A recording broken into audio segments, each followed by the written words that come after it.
Argumen tadi, dari awal soal biaya sekolah, Bitcoin, sampai McLaren, itu semuanya cuma pancingan. Cuma tes kecil-kecilan buat nguji satu hal, seberapa gampang kita kemakan sama narasi yang kelihatannya logis, padahal sebenarnya bolong di mana-mana. Oke, sekarang kita ngobrol serius. Kalau argumen tadi itu jebakan, terus apa dong nilai sekolah yang sebenarnya? Apa yang kita dapat dari pendidikan yang nggak bisa diukur pakai duit atau persen keuntungan? Ini dia jawabannya. Aset paling berharga yang dibangun lewat pendidikan. Kemampuan buat nggak nelan informasi mentah-mentah, kemampuan buat ngelihat lubang di dalam argumen yang kedengeran terlalu indah buat jadi kenyataan. Soalnya, sekolah itu bukan cuma tentang ngafalin isi buku. Sekolah itu tempat kita dilatih gimana caranya mikir yang runtut, gimana caranya nyampein ide, gimana caranya kerja sama tim, gimana caranya negosiasi sama orang yang punya kuasa, dan yang paling penting, gimana caranya nyelesain masalah yang jawabannya itu nggak ada di Google. Ingat nggak pusingnya bikin skripsi? Begadang, revisi, dicoret-coret dosen. Banyak yang bilang itu semua cuma formalitas. Padahal nih, skripsi itu ibarat nge-gym buat otak. Lo belajar gimana caranya ngerangkai argumen yang kokoh, nyari data buat nguatin argumen itu, dan yang paling penting, mempertahankannya di depan orang yang jauh lebih jago.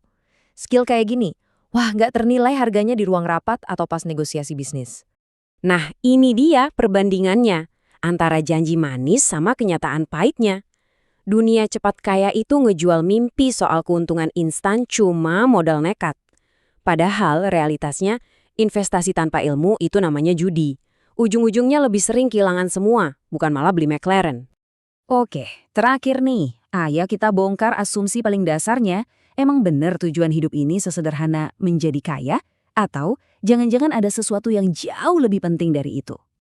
Dan ini poin terpentingnya, punya 90 miliar itu keren, tapi kalau lo nggak bisa bedain mana investasi bodong sama peluang beneran, duit sebanyak itu bisa ludes dalam sekejap. Kekayaan sejati itu bukan angka di rekening, tapi kemampuan lo buat melindungi dan ngembangin apa yang lo punya. Itulah benteng pertahanan yang sebenarnya. Ada juga konsep ini yang sering banget dilupain. Buat dapat hasil miliaran, ya lo butuh modal ratusan juta atau bahkan miliaran juga.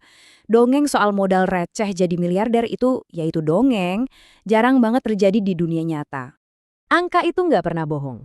Keuntungan 1000% emang kedengeran fantastis, tapi kalau modal awal lo cuma 1 juta, ya hasilnya tetap nggak bakal bikin lo pensiun dini.